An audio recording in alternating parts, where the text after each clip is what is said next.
Good evening, this is Viewpoint. I'm Zaka Jacob. The world woke up to the news that Poland was hit by a Russian-made missile. The suspicion was that this had to have come from Russia. This, of course, potentially could have escalated this 9-month conflict because Poland, unlike Ukraine, is a NATO member. And as per Chapter 5 of the NATO Charter, when one member of NATO is attacked, then that is construed as an attack on all. Later on, both US President Joe Biden and his Polish counterpart, Mr. Duda, separately told reporters member were to be hit.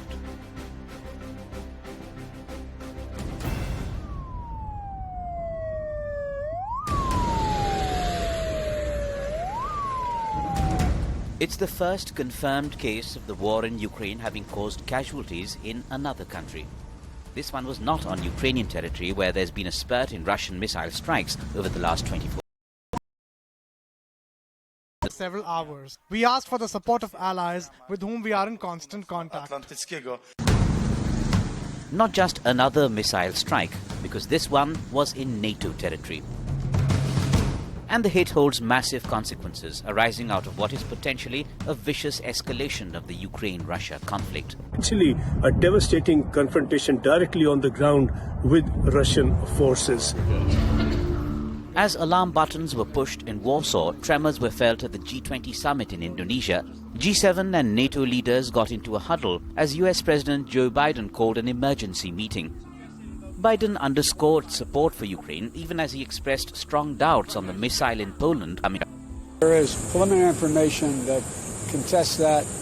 I don't want to say that till we completely investigate, but it is. It's unlikely. We identified the missile as being made in Russia. But the Polish president was more cautious about its origin, saying that officials did not know for sure who fired it or when it was made. Russia rejects any hand in firing a missile into Poland. The Ukraine sees reason to claim Russia's deliberate bid to escalate the conflict. Hitting missiles on NATO territory. This is Russian missile attack on collective security. This is a very significant escalation. We must act, and I want to say now to all our Polish brothers and sisters, Ukraine will support you. Terror will not break free people.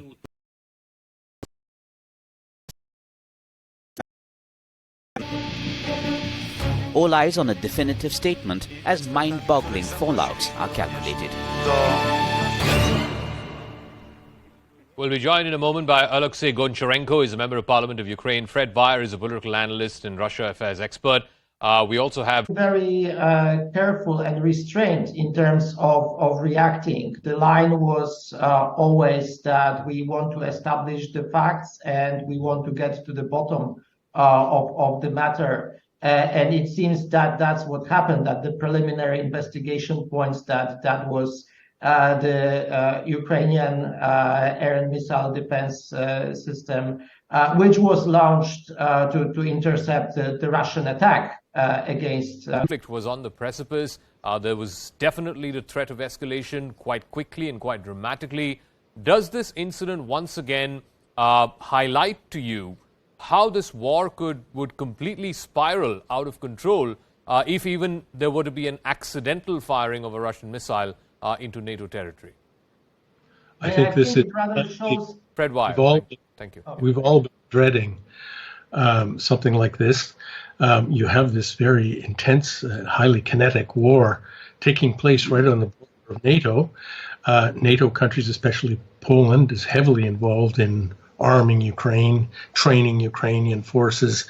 The danger of some miscalculation or accident happening that would trigger World War III has always been there. And I think, whatever happened there was clearly an accident, whether it's a Ukrainian air defense missile or a Russian cruise missile gone astray. Nobody intended to hit Polish territory, but on the other hand, the fact of it happening is inflammatory. It escalates the rhetoric. It gives full voice to those forces in Eastern Europe who would like to drag NATO into a broad. Okay. It's it's very good that the countries like the United States are putting a damper on Fred this. Wire, give me a moment. We have CNN's Matthew Chance, who's joining us from that village, Rizvodo, on the border between Poland and Ukraine. Thanks very much, Matthew. It's been over 24 hours, or close to 24 hours, since this attack took place.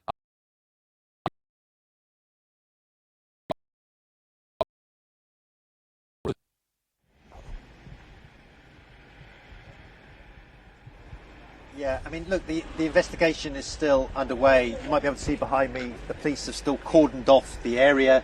There's a lot of sort of specialists that are on the scene that are literally piecing together the fragments of the missile or the missiles there to try and build a clear, definitive picture of where the missile was from and who could have fired it. But you're absolutely right.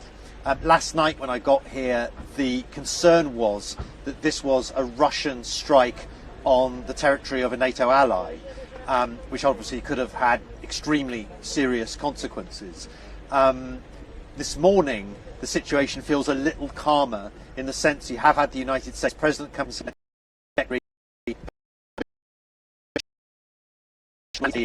what's called an S-300 surface-to-air missile of the kind that Ukraine uses in its air defence systems. You have to remember the context of all this, though, which is that when this strike took place, Ukraine was being assaulted with dozens upon dozens of cruise missiles from Russia, perhaps as many as 100 if you believe Ukrainian officials, and they were desperately trying to shoot them out of the sky. And so it's very easy to see a scenario in which a Ukrainian interceptor sort of,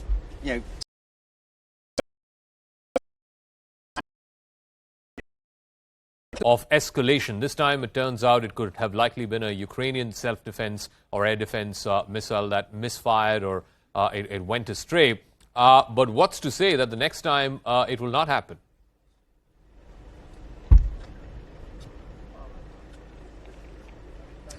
Well, I mean, it does. I mean, if we needed reminding that this conflict has put the world on tenterhooks, then we've got that reminder.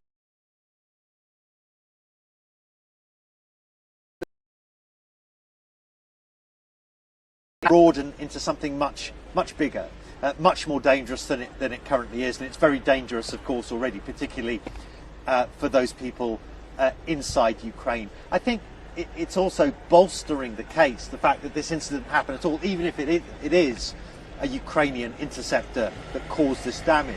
I think it bolsters the case potentially for more air defences to be not just deployed here in Poland, but sent to Ukraine as well.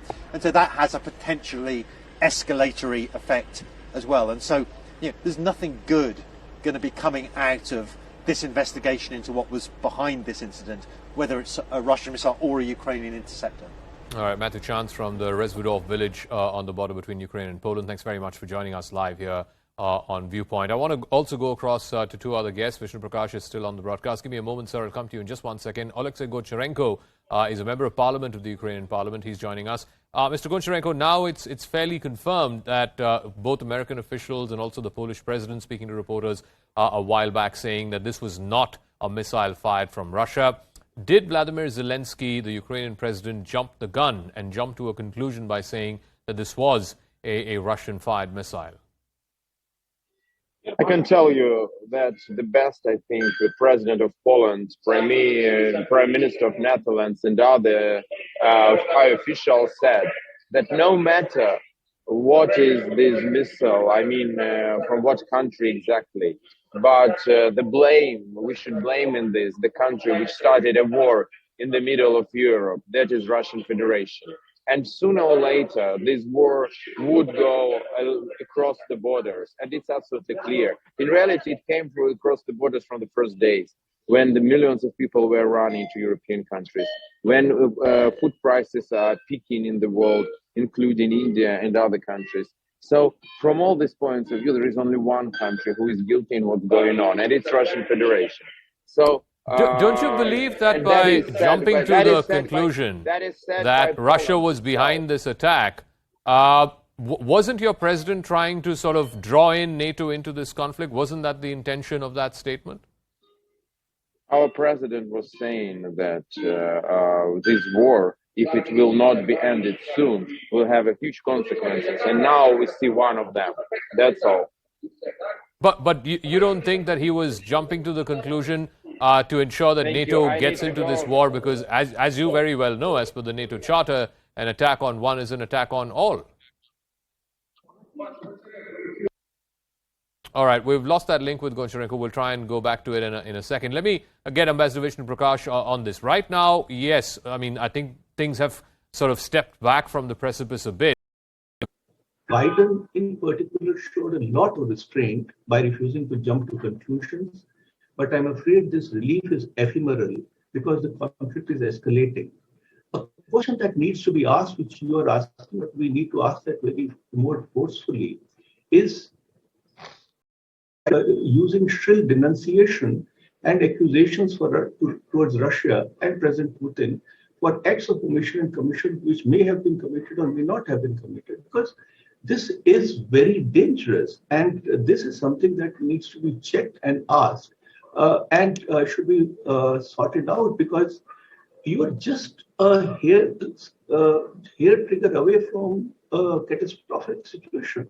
Yep. So as far as the other aspect is concerned about the elbow room, I'm afraid the elbow room is shrinking consistently, and what we are seeing is that every side is caught in an escalatory cycle.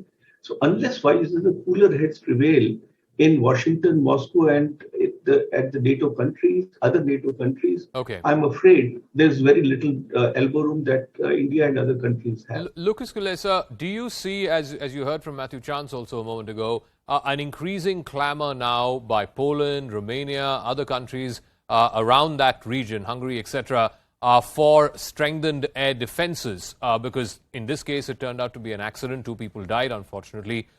This could have very well been a missile fired from Russia. Are you going to see more strengthened air defenses, or at least demand for strengthened air defenses across the bordering countries of Ukraine?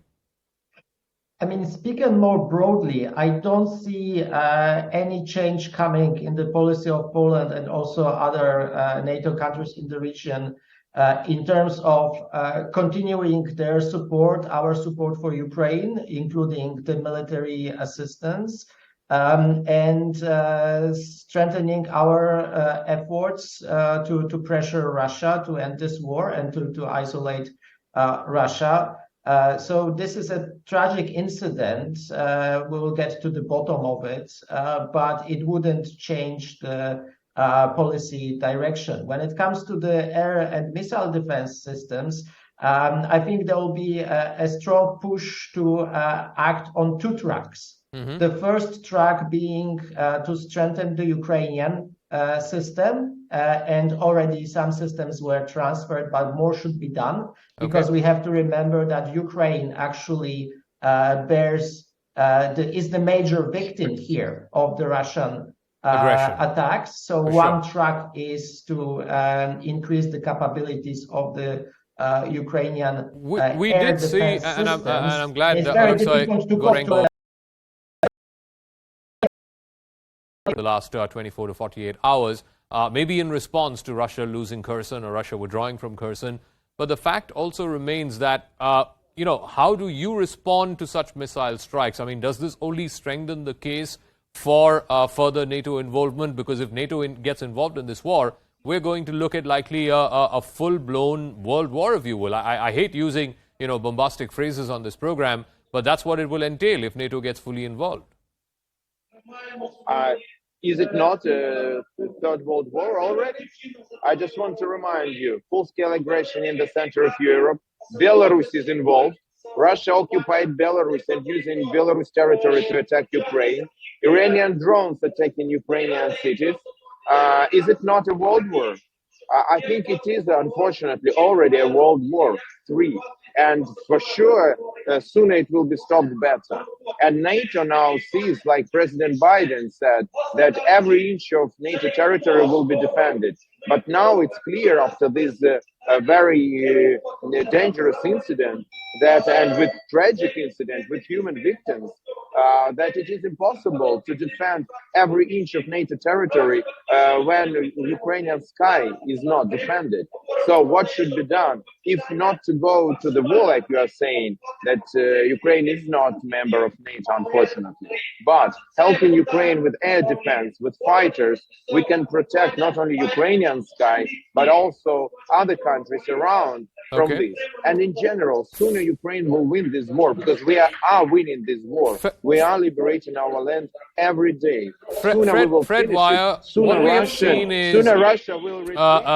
many cities, including Kherson, which recently fell, one by one, cities which Russia had taken over back in the spring and in the summer, Russia losing control, and then eventually the Ukrainian forces taking over those cities.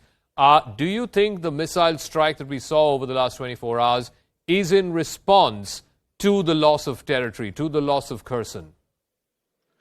No, I think it's part of a wider Russian strategy, or a reformulating of Russian strategy, because what's mainly on display in these Russian defeats is a lack of coherent war-fighting strategy.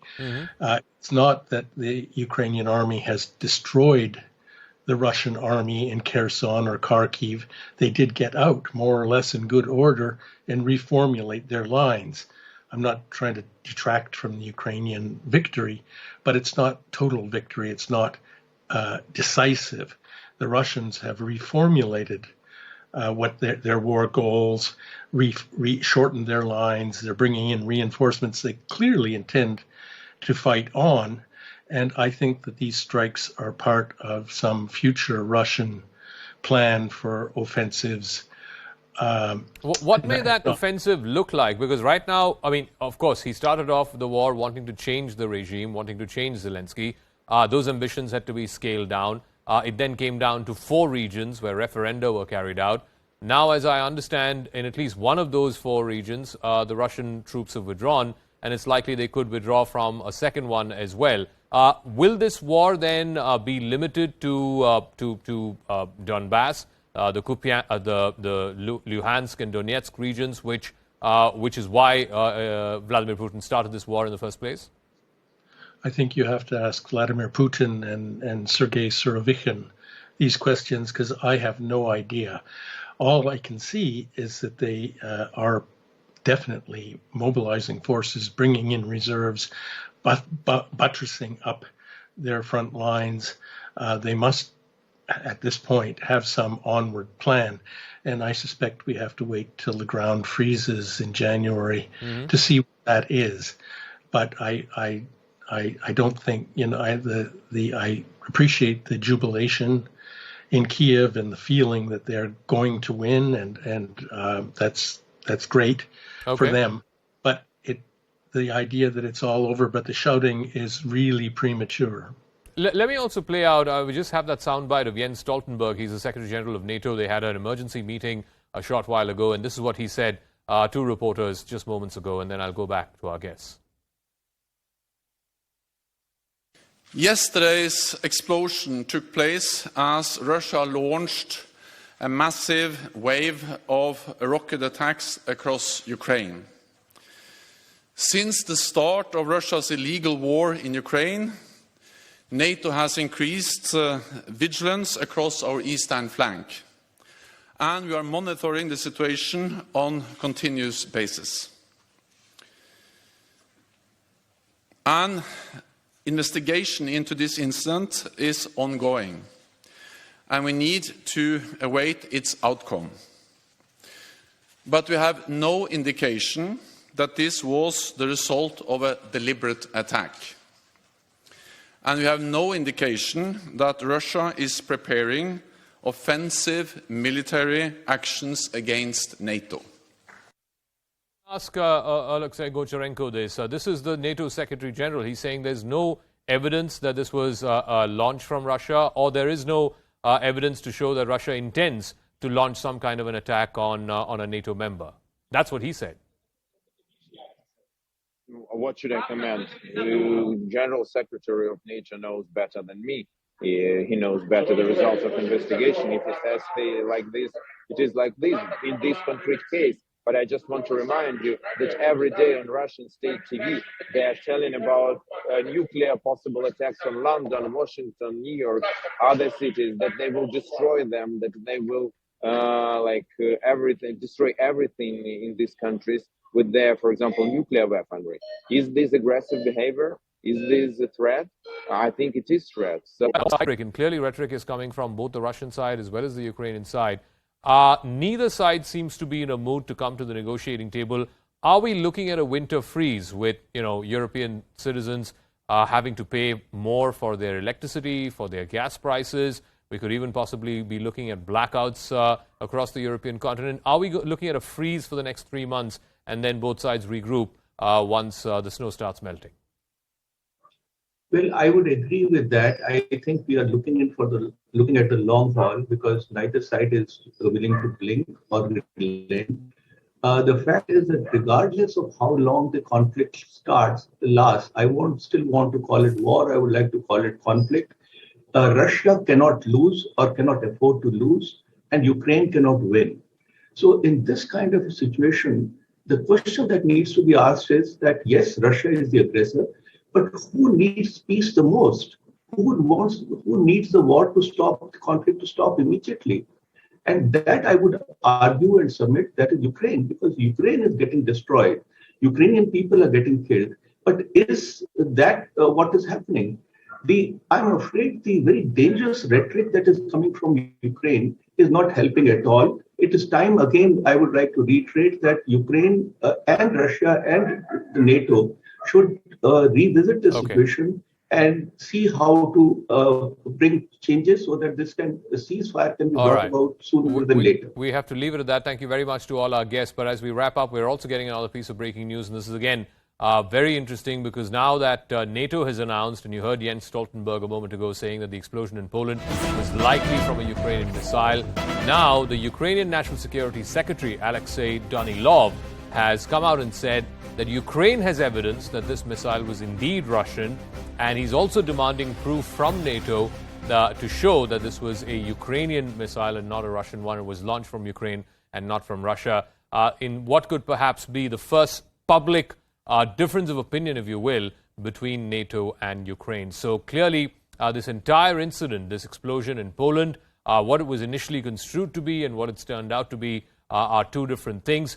Hopefully, this will move the needle away from the precipice, as it were. Neither side will be looking to climb the escalatory ladder and hopefully move in to try and de-escalate the situation and then carry on with the rest of the war, as it were, in the remaining parts, now primarily focused, of course, in both eastern and southern Ukraine. That's a wrap. In a moment, Poonam will be joining you with the biggest exclusive tonight. Thanks for your time.